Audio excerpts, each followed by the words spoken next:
2021 West Louisville Forum, Solutions for Urban America. We are so delighted that you are here to take place in this vital conversation. And as Krystal just mentioned, God bless you. Thank you for your patience as we're setting up some of our technical resources. I would like to let you know that following this presentation, right downstairs at Maddie's Kitchen, there are luncheons that are available for purchase. That it's the best food this side of heaven. I just want to let you know. So be sure immediately following this presentation to go right downstairs to Maddie's Kitchen. Also, we thank you for your generous support of Simmons College of Kentucky. We would like to encourage you, if there are those who are pondering an end of the year gift, we have resources for you, envelopes and other information right outside these double doors at the table. We encourage you to stop by and visit that after this presentation as well. Well, today it is my pleasure to present to you Krystal Goodner Spratt, who is going to be moderating our discussion today. So let's welcome her. Thank you so much, Pastor Ken Jobes. He is everything to everybody. We're so blessed to have him part of Simmons College of Kentucky. All right, well, welcome to the West Louisville Forum. We're getting ready to get started. I don't think we're going to, Alex, are we going to be able to do the video or no? No? All right. Well, let's go ahead and get started, everybody. Again, we are streaming live on our Facebook page and on YouTube. So go ahead and share that link and invite someone to come in to the conversation. Well, I had a few notes that I wanted to announce about. I had a few Simmons College information pieces that I wanted to share before we get started. The first piece is that we are so blessed to announce that we are going to be paying the tuition once again for our students. $16,000. And so our students will be debt-free, and so to God be the glory for that. We're so excited to be able to announce that. Also, Seminola Magazine. Have you gotten your copy? Simmons College just, I know Mr. Chris Sanders back there, he's got one. We were blessed to launch our magazine this month, and it's going to be distributed twice per year. And we have some amazing articles, and so we'll give you more information about that coming up. All right, well, you are here for this discussion. Kentucky's largest school district has managed to be in the top of headlines and conversations consistently for a few years now, navigating the pandemic, school violence, student assignment plans, and the disparities that exist in its magnet program. And today we're going to have a conversation which centers around this question.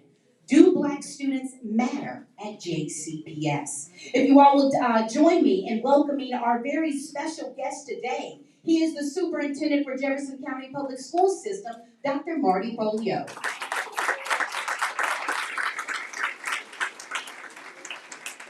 And he's a new addition, a wonderful addition to Simmons College of Kentucky. Everybody show some love for Dr. Lucian Yates. Yeah. The newly appointed director of our teacher education program.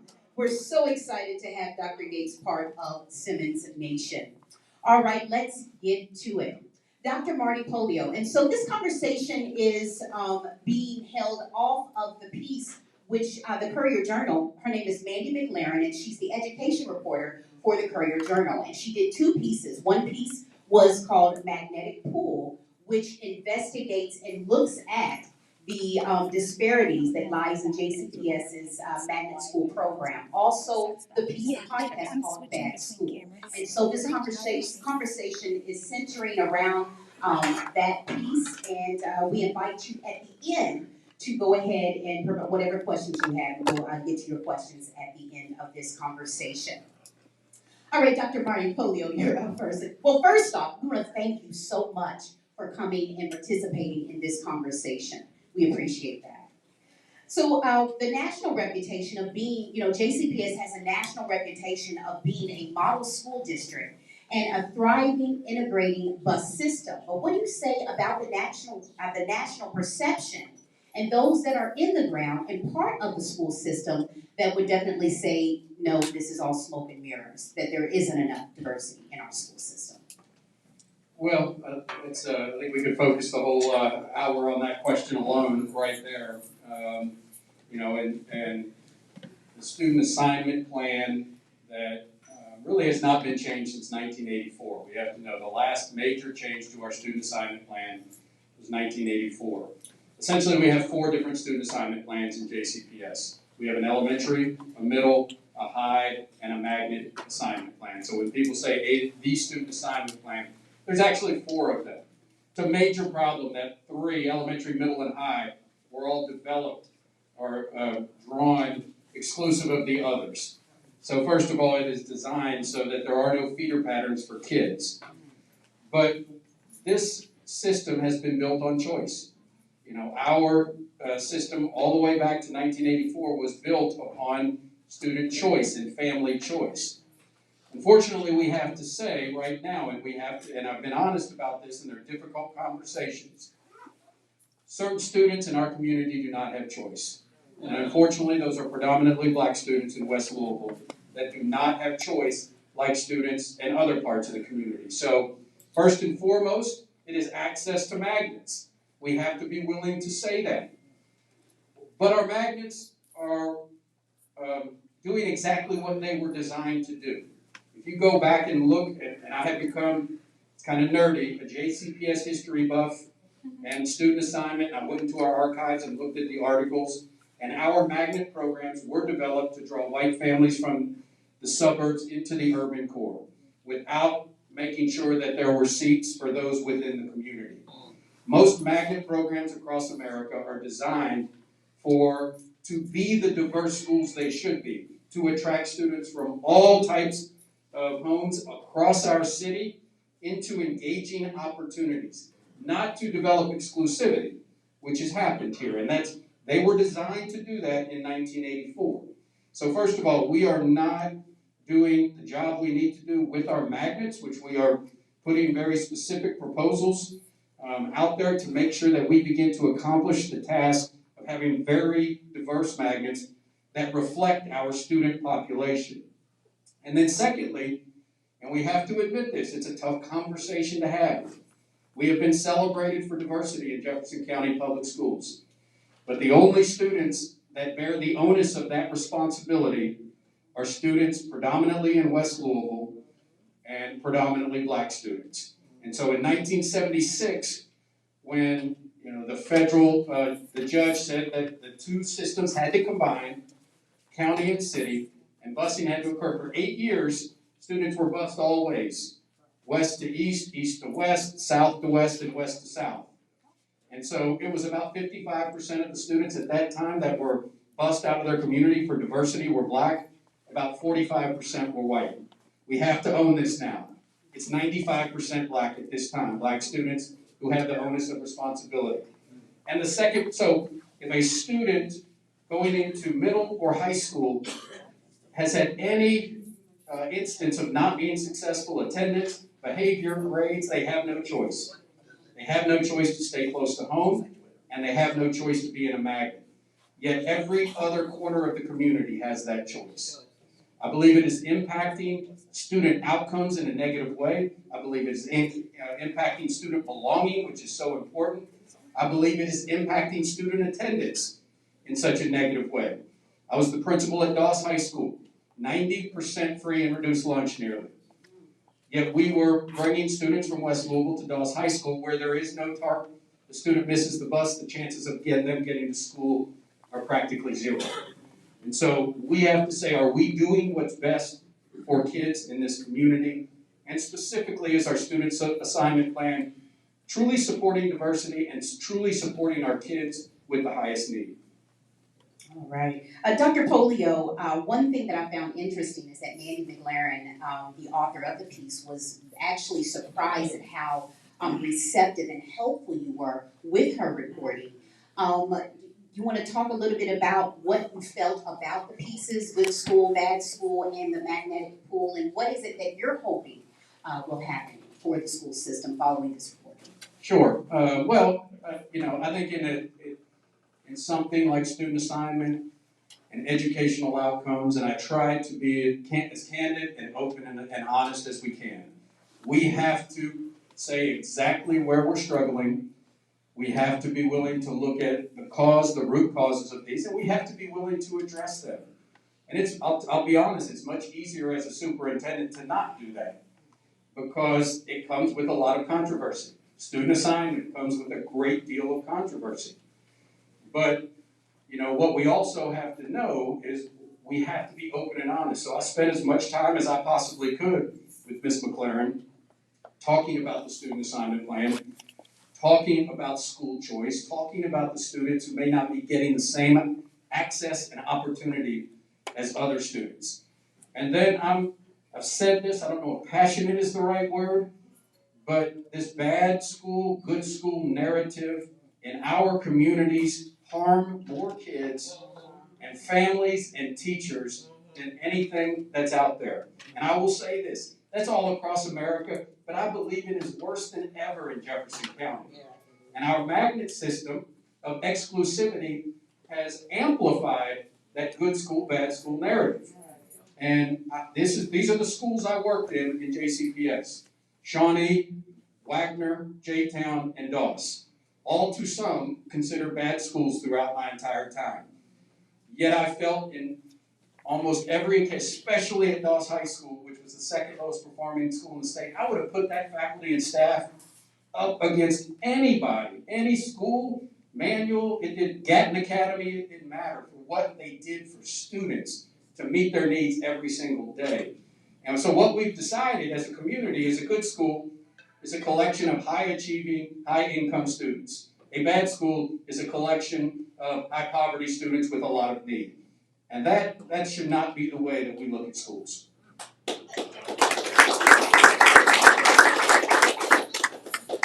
All right, bringing in the voice of the Simmons solution. In the summer of 2019, Simmons College of Kentucky was proud to announce a partnership between Simmons College and JCPS to become a pipeline for Black teachers. We ran into a few snags, but thanks to HB 270, we are on our way. And Dr. Lucian Yates is going to be heading up our teacher education program. So Dr. Yates, how can more Black teachers in JCPS try to kind of buffer and help remedy what we're seeing going on right now? Thank you so much for the question, Krystal, and thanks to all of you for being here as we discuss this important topic. I'm a historian by training, so I like to look at everything from a historical perspective. So to answer the question whether or not Black students matter in JCPS, we have to look and examine mattering from a historical perspective. From the beginning of this country, Black and brown people have not mattered. You can't have chattel slavery for 250 years and say that those people matter. We built institutions to support our notions of not mattering. We wrote it into the Constitution that people of color are 3/5 of a person. Even after the Civil War, when we abolished slavery, they were free in name only, but historically we know that Jim Crow and the KKK and all those others assured that we didn't matter. Consider March the 5th, 1964, the March on Franklin.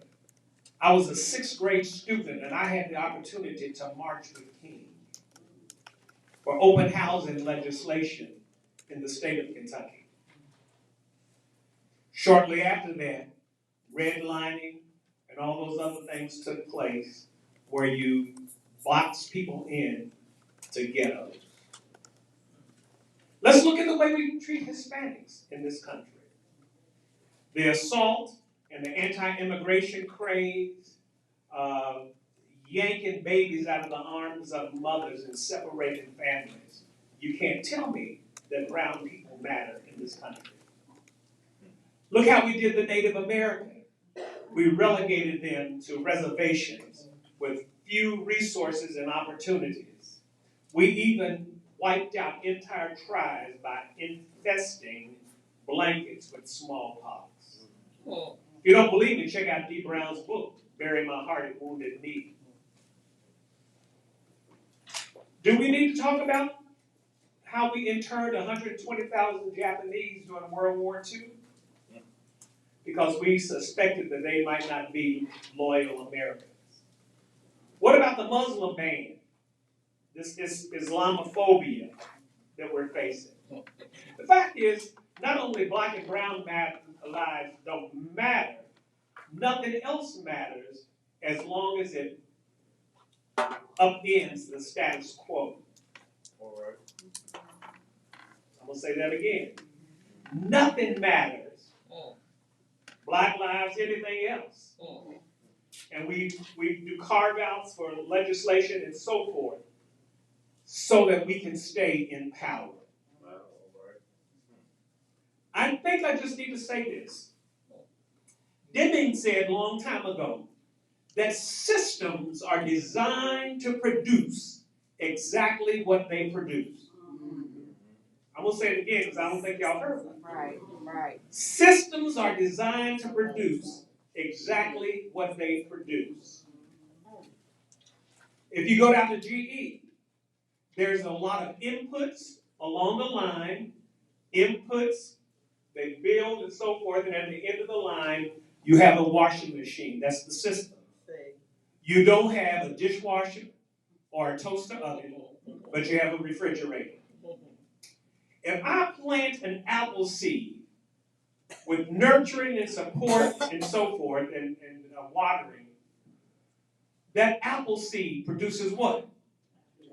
Apples. Not peaches, not pears, kumquats, but apples. So systems are designed to produce exactly what they produce. If you're not satisfied with the product of what you are producing, then you need to change the process. And sometimes you have to change the processors in order to make sure that the system produces what you want to produce. I've had conversations with Dr. Polio, and I think his heart's in the right place. Trust me when I tell you that. But the system is broken. And what we have done for 50 years, we've tried to say that the system is okay, and we try to fix the kids. Come on, now. There you go. Okay. Our kids are not broken. Come on. It's the system that is broken. And if we're not willing to do systems change, I'm talking about not adaptive, tinkering around the edge, but I'm talking about transformational change. And in some cases, you just have to tick some people off because it's in the best interest of the district, our community, but most of all, our children. Thank you. Thank you so much, Dr. Lucian Yates. We appreciate that. Speaking about changing in systems, we know that JCPS began and instituted the busing program in 1975, and it's an interesting system. I grew up in Southern Indiana, so I was unfamiliar about the whole busing process. But hearing stories from people who had to be bused, students that had to take 1 or 2 or 3 tarts to get to the school, or if there was an emergency at the school and then the parent, if they didn't have transportation, how could they get to their child in time? And so we understand that this is a system that is not continuing to work or serve our children. And you had proposed an initiative called Dual Resides, which I understand will cost the school system $91 million. Can you kind of explain what this program will be and how it will allow children in West Louisville to be able to go to schools in their own community? Sure. So, and I hate to have to follow Dr. Yates, that was fantastic. Just so you know, when I first joined JCPS in 1997, he was the big time guy at central office. So he was the guy I looked up to. So when Dr. Cosby told me Lucian Yates, I said, well, I don't think I've met him yet, but I do know of him throughout my entire career. So great history that he has in education and unbelievable education leader. So I'm honored to sit next to him up here and think way back at the beginning of my career. But I think it's important there's a couple things that I think are very important for us to just, first of all, we have to honor the work that happened with school desegregation. It was a very important time because it was not separate but equal at the time. It was separate but very unequal at the time, with facilities, with teachers, with textbooks. I mean, it's very well known that some of the schools that, were just black schools had hand-me-down books. And so the mountain that those that climbed for desegregation changed our community in a very important and significant way. But what we have to know is what we did not do was fund our schools appropriately. We didn't fund our schools for equity. And I want to say equity. That does not mean equal. All right? It does not mean equal. It means we have to give the kids who need the most amount of resources. So when we say dual resides, first of all, the last middle school or high school that was built in West Louisville, the last middle or high school, anybody know what that is? The New Central High School, 1952. Muhammad Ali had yet to walk in the building. 1952 was the last middle or high school. We broke ground on a new school, the first one in West Louisville, since 2000. So you're talking 2 decades. So what we have done as a result of not giving kids options to stay close to home, we have not invested in West Louisville. We have just said you will go to schools out in the community. Now I want to say this because I think it's very important. I am not a believer in neighborhood schools. I don't want that to be confused. I do believe that children should have the choice and parents should have the choice to go close to home if they want. And our students who have the most need to have the most choice because choice is powerful for families. And the more a student raises their hand and says, I want to go to a school for a certain reason, research is clear, the more likely they are to be successful because they will feel a sense of belonging. Whether that's from music programs, athletic programs, curricular programs like performing arts, or it's close to home and the parent has access and the child has access to that school. But right now, we have to be honest about this. In Middletown, if you live in Middletown right now, and you are a parent, you can walk up to Eastern High School with your proof of residence and enroll your child in Eastern High School. If you live in West Louisville, you cannot do that. You do not have that opportunity to do that. We have to be honest and clear about that. So what do we have to do? We have to provide choice, but we have to provide great choice, which means new buildings, new facilities, and investing in student supports. And that's where that $91 million figure came from, is I want to have such great choice that parents in West Louisville struggle to decide which school to go to. And they don't have that option now. And combine that with a healthy mix of magnet schools that are enrolling students from West Louisville. That is what we need to do to change it. And I want to say, changing outcomes is not just about student assignment. We got a lot of work we have to do. There is no doubt. I'll talk about, teachers in our district and how important that is when we get to talking about the program here at Simmons. So this isn't the only thing, but it is a major thing that we have to change in this community. Thank you so much for that.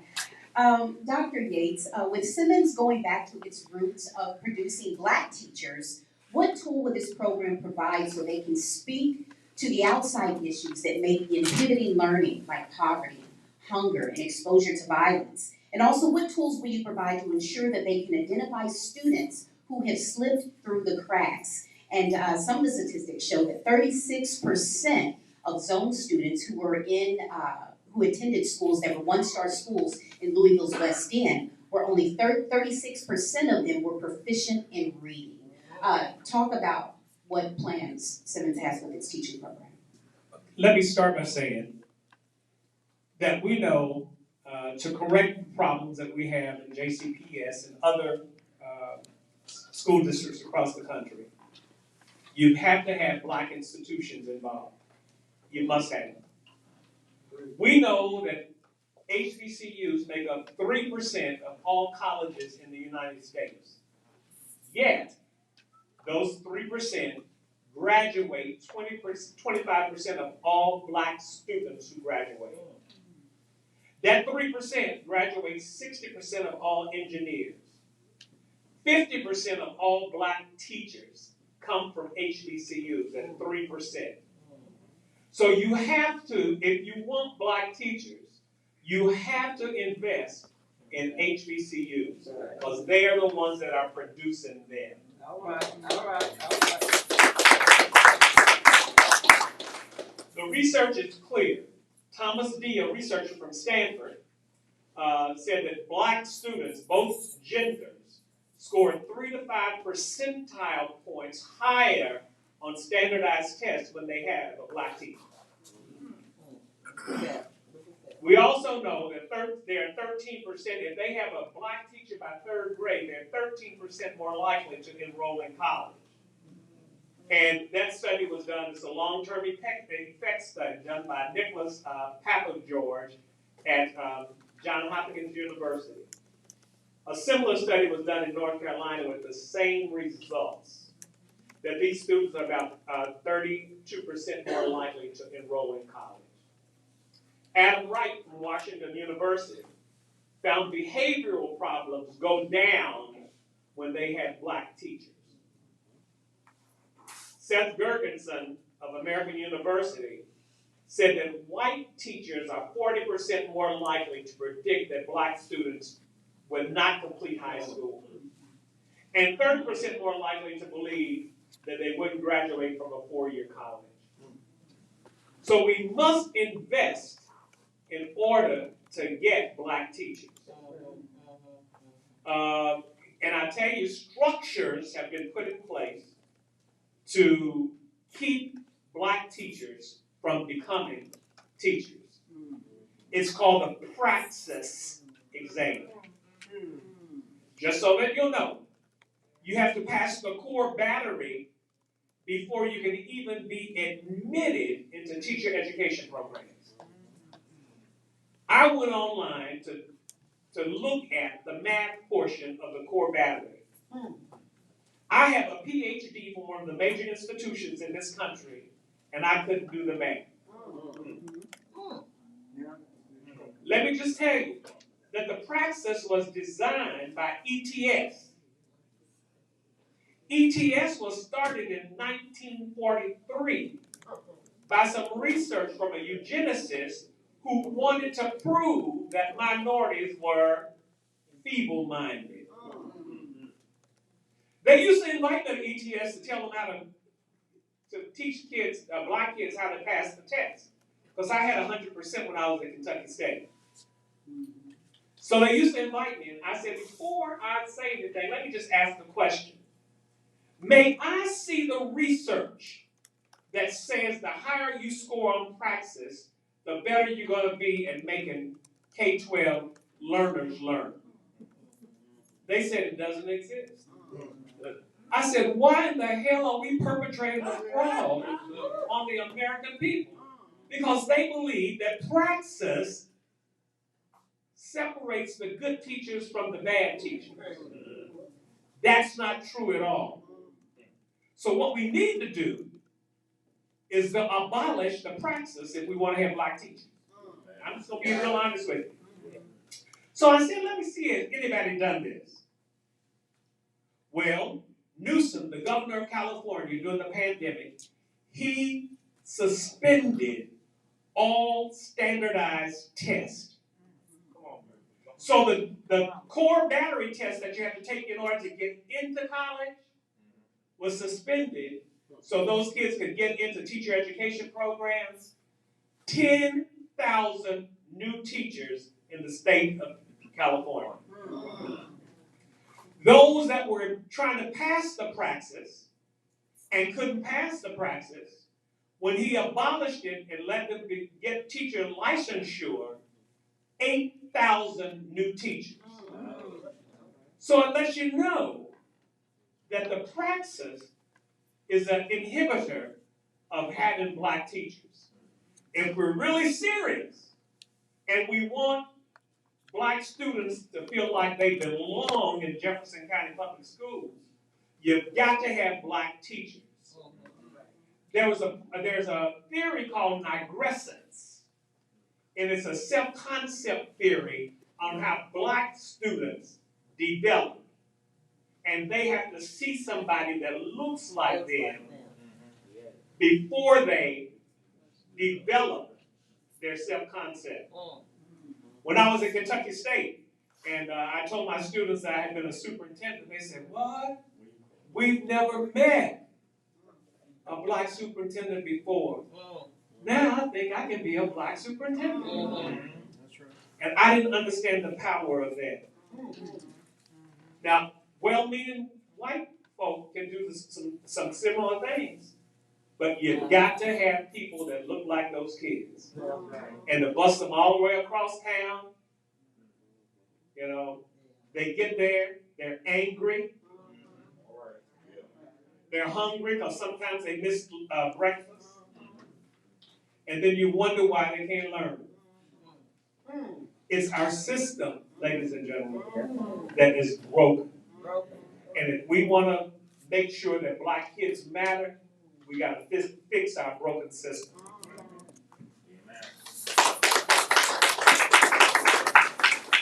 All right, just a couple of more questions, and don't forget at the end, we're going to open up about 10 minutes at the end for you to pose any questions you have for Dr. Polio and Dr. Yates. Dr. Polio, in two of JCPS's schools, No and Mesquite, there's a phenomenon that exists called a school within a school. And basically, students that aren't part of the magnet program, they don't get the opportunity to take part in the specialized classes. But to take it a step further, they don't even get an opportunity to engage with students, the magnet students themselves, as if they're learning early on the principle of privilege and how different they are. Could we talk a little bit about that scenario and how much of a difference do you think morale matters to student learning? Sure, and I would like to comment at some point on, the importance of the HBCU in Simmons, so I'll answer that question. That's been an issue in JCPS and nationally. I want to say this is reflected nationally, over the past, as Dr. Yates said, 5 decades. And so what has happened as a result, and just being candid, all too often throughout the decades, we built schools within a school. And we started labeling them other levels, AP, IB, advanced, then honors, and then comprehensive. And unfortunately, we can look at the enrollment in the courses and go back to the start of my career. So this has been decades, which we have, the advanced AP, IB have been predominantly white students. And so that happens in the schools that you were talking about right there. But let's get to the heart of what it is first, which is the identification of gifted and talented in this district. So let's go back before we get to middle school, before we get to high school. What we found for decades, JCPS was not following the law in identifying gifted and talented students in the first, second, and third grade. We gave them this one standardized test that they would take. And if you got above a number, that got you in gifted and talented, and you were labeling a kid as gifted in the first, second, third grade. If the student did not get that number, they were not considered gifted and talented. So the separation, the schools within a school, begin very early on. And, we could look at the standardized test and say, is there bias in that test? Yes, I believe there is. And we weren't following the law that said there's 4 other areas where you can identify students for gifted and talented, like leadership, like arts, like several other areas. And the law says districts should be taking steps to make sure that the gifted and talented matches the district, the demographics of the district. So when we look back 5 years ago, we had about 12, 13, 14% of our gifted and talented were black students, when really it should be 40%, 50% students of color. So we have had to change that. Unfortunately, that change doesn't happen overnight. I will say that both No and Mesquite have made significant strides in making sure that they bring diversity into their classrooms. But if we're going to do it authentically, we We got to start early from the beginning. And I just, it pains me to think how many young black children in our community over the past half century were actually gifted or talented, and they were not labeled as gifted and talented, and what that did to them, their psyche, their confidence in the second or third grade. And so that is a change that it has happened, but it must continue to happen, and we must then build that up through middle and high school as well. Dr. Yates, did you want to talk a little bit about the importance of morale and what part it plays in student learning? Sure. One of the things that I know is that black teachers are assets to the district. They can identify and deconstruct the racial and cultural biases that present themselves in schools. I can't tell you the number of times that I had to intercede because some faculty member who was not culturally competent did or said some things to students. And so because I was there, I was able to intervene. Otherwise, I can only imagine what would have happened to some of those kids had I not been there. There are former teachers in this room. I see all of you. And they can, some of them are principals and counselors and so forth. They can tell you horror stories on what they had to do to help students in the process. Let me just say one thing about AP. My daughter was in the AP program at Ballard. When we first moved here from Ohio, she was in a gifted and talented program in Ohio. And she was not even considered for gifted and talented because we weren't here to take the test the year before.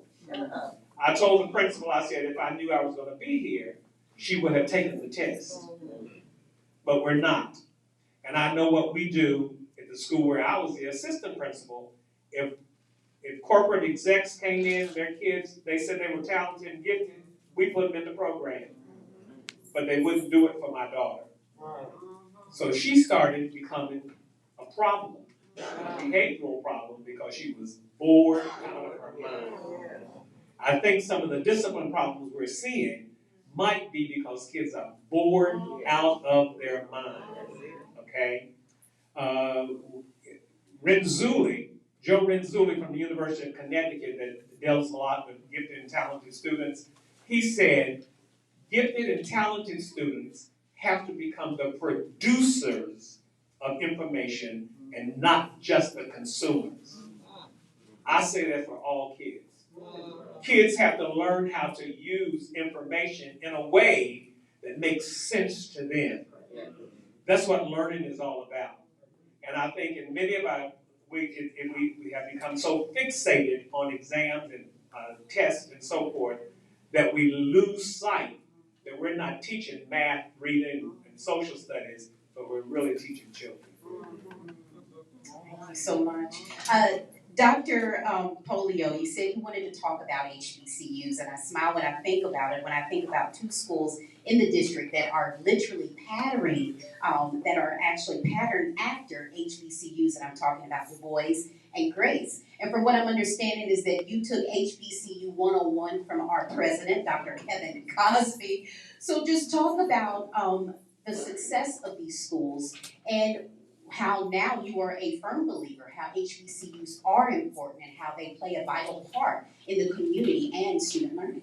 Well, I think, first of all, Grace James and W.E.B. Du Bois, which whenever I'm done with this job will be two of the accomplishments that I'll put on my resume as starting here, along with our ESL Newcomer Academy, 3 new schools that have just been fantastic. But Du Bois and Grace James really show you the power of a magnet. You know, those are young people who are saying, I want to learn like that. I want to be a part of that culture. You know, that's what I want to be. And we have, so many kids applying for that. So that's a part of that, is giving kids this opportunity to experience and feel a sense of belonging.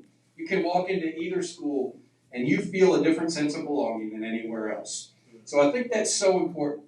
You know, how it relates to HBCUs, I want to say this. One of the most frustrating parts of my job is having to deal with things that you feel are out of your control. So I'll give a couple of examples. You know, we have in this community right now over 6,000 kids that are homeless. 6,000 kids come to school every single day. Louisville, Kentucky, 2021. You know, and we're talking about test scores and math, but you know, imagine being a kid and not knowing where you're sleeping that night, or not knowing whether you have food that coming up for the next 2 weeks because you're not in school. That's frustrating to me. What is frustrating to me? We have had a 10-year-old walk into our schools with a handgun in their backpack, and two 12-year-olds. And the question I always get is, what is the school district doing? And I say, the school district? We have a 10-year-old who has a handgun in their backpack, and two 12-year-olds. Yes, we have to take steps, but this is a community issue. This is a community issue that we have to own as a community, and not just say, what are the schools doing? But we always fall back on that in this country. The third thing I'll say that is frustrating. I wholeheartedly agree with the research. When we have black teachers, teachers of color in front of our students, it impacts student achievement in a positive way. We have to do that. We have made a difference with administrators. But do you know that right now we only have about 16% of our teaching force are black teachers? 16%. And we're over 50% students of color in JCPS. And we are taking steps, everything we can do from our teacher residency, you know, and things like that, but it's just, it's moving us like this, right here. That maybe in 50 years, we'll have the number we need. We need that right now. We need it right now, and we cannot depend on, nothing against University of Louisville or any other teacher education program, but us hoping more teachers are going to come through that. First of all, we have a shortage of teachers, so this community and every community should be doing whatever they possibly can to increase the number of teachers. And then secondly, the teachers of color, having black teachers in the classroom. And so what our strategy really is let's go out and recruit the HBCUs in other communities. We do that.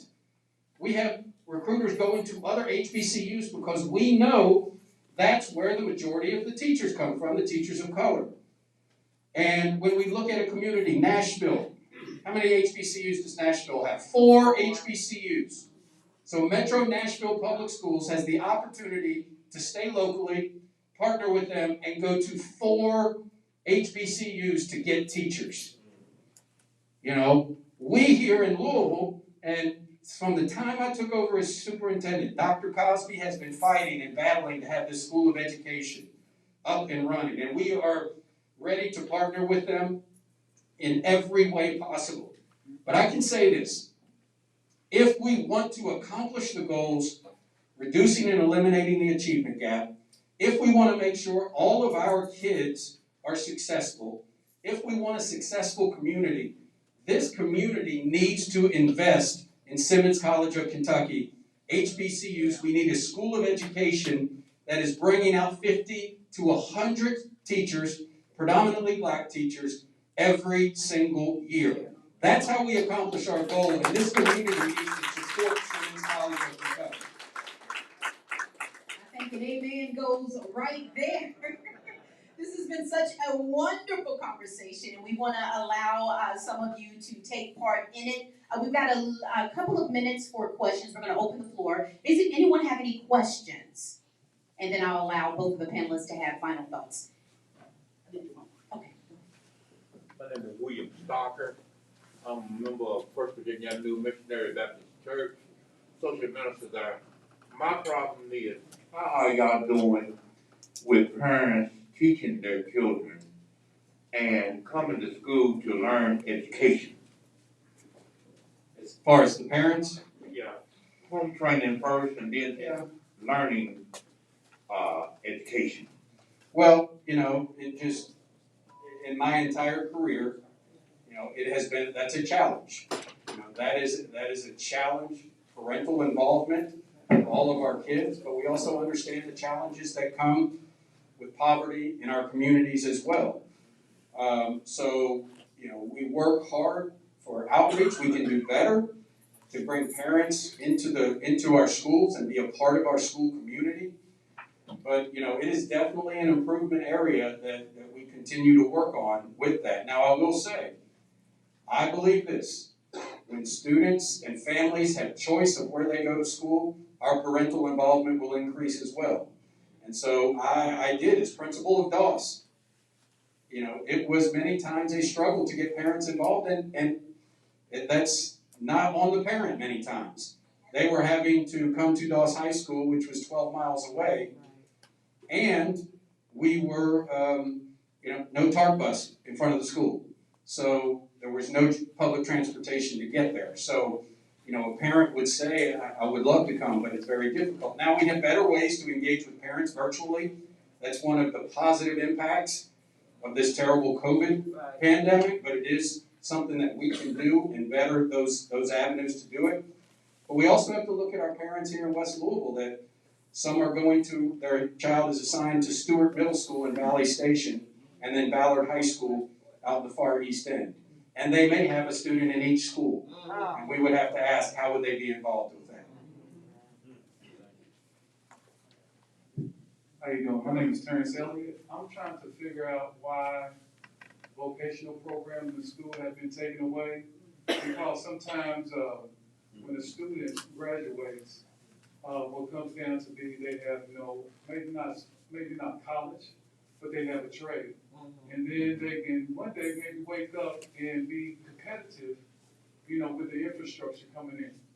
I see nothing that's happening with that. Why is, you know, when I went to school, I had Dietrich. You can get cosmetology. I'm a licensed cosmetologist for 29 years. And I've been in this business. Matter of fact, I'm in the Simmons neighborhood. And what I'm trying to figure out is why were these programs plumbing, electrical? Why are these programs that taken out? Because it gives no student in high school, where you got them in high school, the 12th grade, it gives them looking forward to the future. So historically, I can't necessarily speak to the why on why career and technical education vocational centers were shut down. What they were was transferred into the schools. And so we do have many of those programs right now in what we call the academies of Louisville. So if you, for instance, I was the principal at J-Town High School, an incredible welding program that put kids in jobs that paid $60,000, $70,000 a year. And so increasing the access, I mean, that is the national trend, is student doesn't have to get on a bus and go to a career center. Every kid has access to that in the school. But quite candidly, what we have to do better, you know, we have to increase the number, especially of West Louisville students that are enrolling in our career academy model, and it's not high enough right now. So, you know, when hopefully we build brand new schools, middle school, possibly a high school in West Louisville, we are going to have top of the line career and tech ed center. That's the new, used to be vocational, now it's career and tech ed. But we are going to have to implement that. But I agree with what you're saying. We got one more question. Go. Thanks to Dr. Polio and Dr. Yates for this amazing time. I wanted to ask a different question than we've already touched upon, which is the frightening and violent attacks upon the school system and the school board in these school board meetings we've seen this fall, where people who look like me don't talk like me. People who look like me have attacked our school system, attacked our school board members. What would you have the people assembled in this room who are supporters of our public schools and our public school leaders? What would you have us do and say in order to resist these challenges that are coming now and into 2022? Well, I think that's a great question. First off, I want to say this about, you know, me, my staff, the Board of Education. You know, these are people who just care about kids. And they're doing this. Our Board of Education, I mean, these folks barely make enough money to reimbursed just for the expenses they incur. And some of them probably spend more than they get in. So it's like $3,500 for the year to be a board member. And so they are doing this because and so we can agree, disagree at any time on a stance, but we have to say they're doing this because they care for kids. And it's a tough hard job. But, I can say this, one of the discouraging things at the time I've been superintendent is the absolute animosity, the vitriol, the things that I have read, whether it's about me or a board member. It's very discouraging. It's very discouraging. And then for schools to be put right in the center of politics, which is where it is right now. We are in the eye of the storm on politics. Now, I'll give an example, and I want to be really clear about this. A year ago, September 2020, the Kentucky House and Senate Joint Education Committee asked me and John Marshall, our Chief of Diversity, Equity, and Poverty, to come to Frankfurt and present about our equity work in JCPS, including the curriculum we are teaching. So we went there. We presented it. This was in September. Got a round of applause. We heard you need to do this more. We need other districts to know about this. This could be a game changer for the Commonwealth of Kentucky. 9 months later, this past July, I was called to the same committee, and I was being grilled on us teaching critical race theory in JCPS. I used nearly the same presentation, but the same people who were applauding us 9 months earlier were attacking us later. So to answer your question, I think what we need is more people speaking up. I said this when back last spring, critical race theory was starting to be discussed.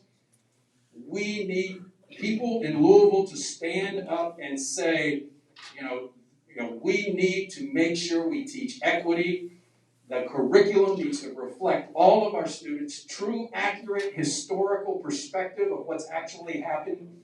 And to think we're being attacked for that is unbelievable. We need people to step up and say, we need change for our kids. Before we go, I know this is the West Louisville Forum, it's Solutions for Urban America.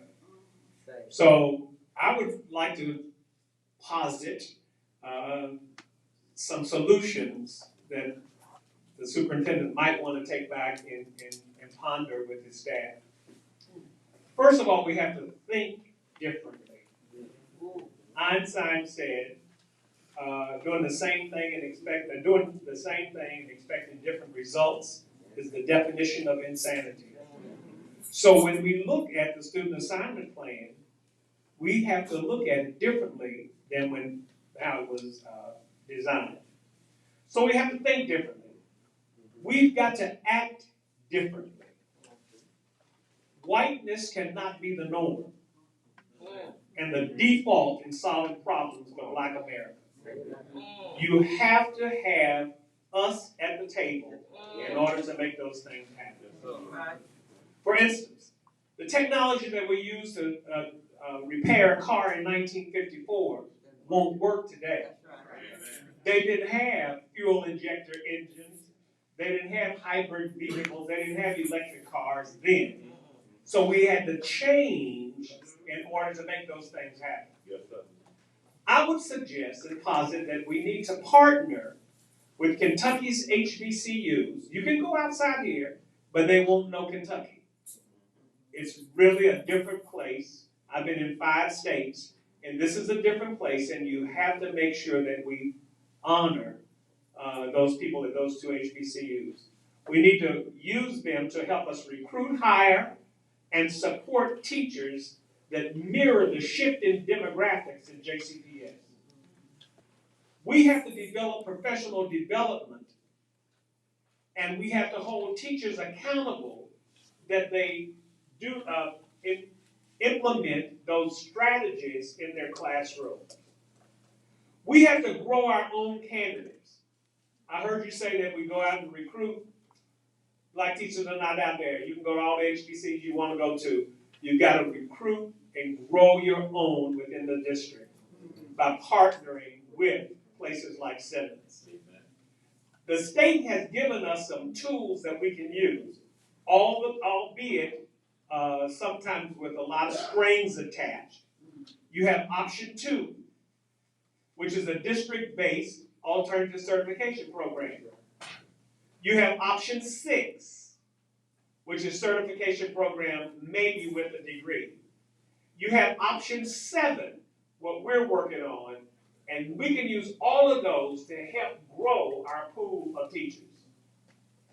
We have to advocate, everybody in this room, trust me when I tell you, we have to advocate to abolish the misuse of certification exams, the praxis exams, because it's keeping black folk, brown folk out of the classroom. And we have to create structures that encourage and support educators of color. I can't tell you the number of stories that I've heard. Well, I'm the only one in the building, and I don't have any kind of support. I feel like I'm all alone out on the island, blah, blah, blah, blah, blah. We've got to create structures. It might be organizations within schools or school districts that support various teachers of color.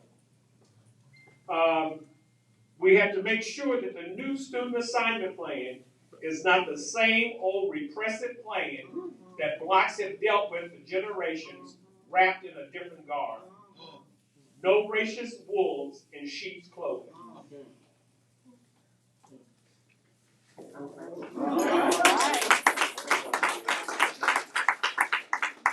hope you enjoyed the conversation. Let's hear it again for Dr. Marty Polio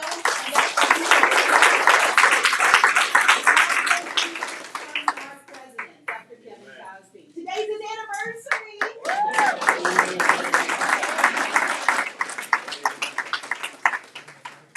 Thank you so much, Krystal. She always does a phenomenal job.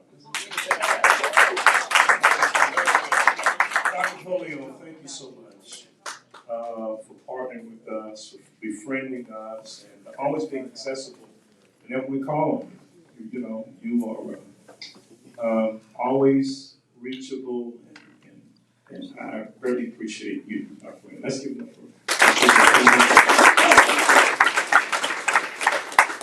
how blessed I am, and how blessed Simmons is to have Dr. Lucian Yates. Over us, it's called STEP, taking the next step. Simmons Teacher Education Program. All right. And he's going to help our district take the next steps. All right. All right? I love what Reverend Calloway has labeled him. Not just Lucian, Lucian the solution. And he is, in fact, the solution. In fact, HBCUs are the solution. And we have one here in our city. Amen. Our city will never be the same because we have a historical black college All right. and university in this city that we have got to get behind. All right? One last thing before we close out. I'd like to thank Corey Schultz, Dr. Corey Schultz, who is doing a magnificent job.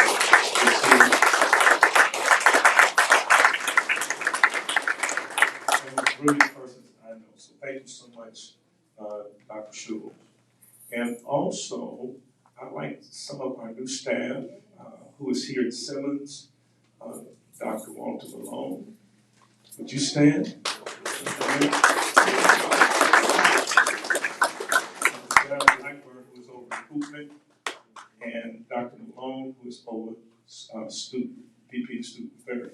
Before we go, I'm just going to ask them to come just very quickly and say something to us about spring enrollment.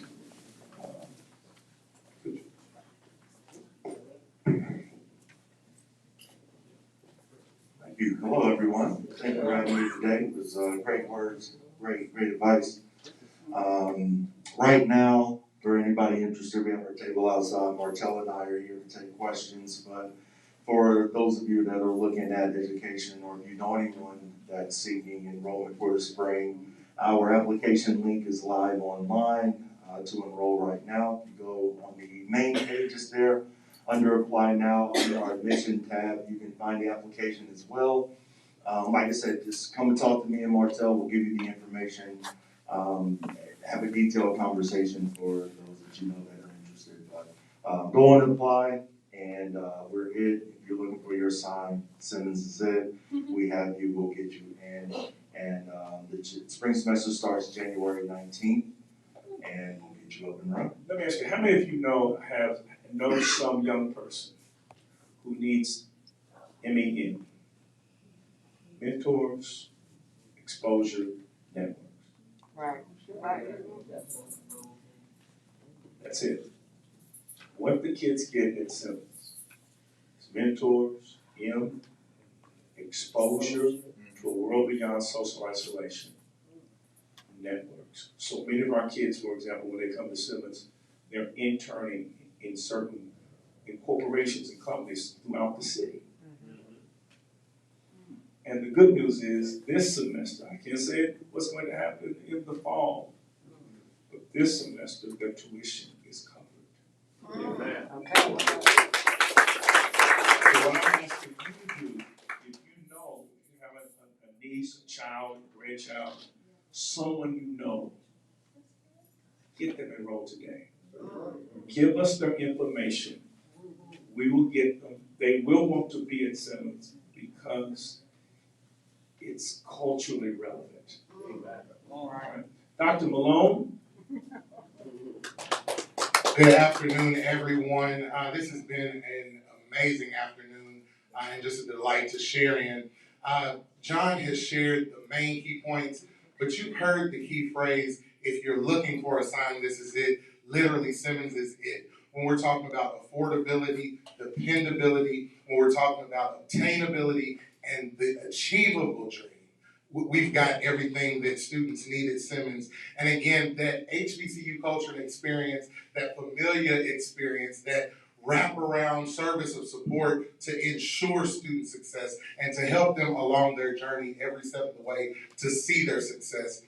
The buck stops at Simmons. And so we want Louisville to realize, again, the jewel that's right in our own backyard. We are Louisville's only HBCU. Right. And so again, we encourage everyone to get behind and support in that way. We've got a lot of different efforts that you're getting ready to hear and see about through our local churches, through the school system, through radio, other mechanisms. But we want you to tap in because word of mouth is one of the best resources that we still have, right?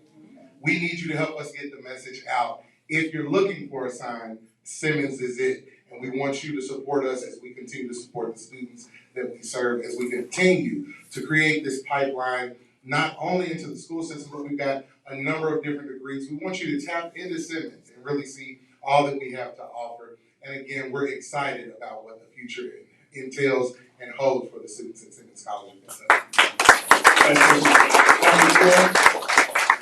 Dr. who is a scholar now, a scholar in residence at Simmons from Texas. One of the things that HBCUs do is we're bringing in scholars from across the country who are now in Louisville because of Simmons College. Also, Dr. Javan Reed, would you stand come real quickly? He is the VP over academic affairs. So he's the academician. He's new to our city. We stole him, we recruited him from HBCU, and brilliant, about to finish up his PhD. And we're happy to have him in our city. This is what HBCUs bring. Say something to us. Thank you so much, President. We're just excited. I shared the sentiments of Dr. Walter Malone and John Blackwell. We are re-engineering and we're positioning ourselves to be ready when students come through that door. We're doing wraparound services, we're engineering new degrees, and we're also listening to students to see what they want to major in. We recognize that the 21st century student is a different type of student, and we want to meet them where they are. So we're truly excited to present culturally relevant content to the students, as well as meet them where they are to get them where they need to be. So I'm excited about this opportunity and work with Dr. Kevin Cosby and the entire team as we move Simmons to her next level, and as she takes her rightful place in the academic space. So what we have to do, please, you know, you've been praying for your child, your grandchild. Some person that you know, help them take the next step. The best Christmas gift you can give them is to get them enrolled in Simmons College. All right. They will succeed because we're going to provide for them mentors, exposure, and network. So as we depart, don't forget Maddie's Kitchen is open. I hope you will go down to Maddie's. But also, I hope you will get the information, and they will be at the table, John, right? Get the information, get your kids, get 10 kids enrolled for the spring. All right? Thank you so much. Amen. All right?